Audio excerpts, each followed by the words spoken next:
Good morning, everyone. Today I am going to explain my model on rainwater harvesting.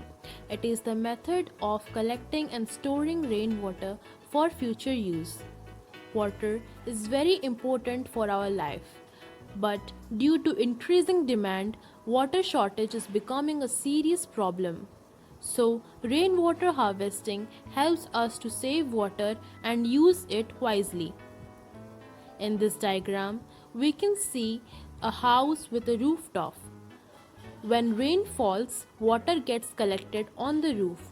Then it flows through pipes connected to the roof. After that, the water passes through a filter.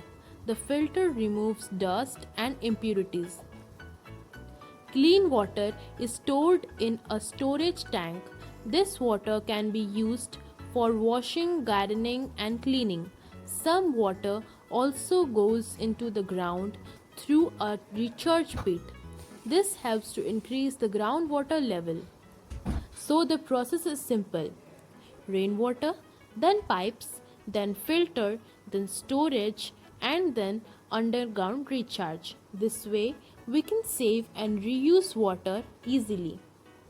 It helps to save water, reduce water shortage, and protect the environment. It is simple, useful, and eco friendly. Thank you for watching. I hope you liked my project. Please do like, share, and comment. Thank you.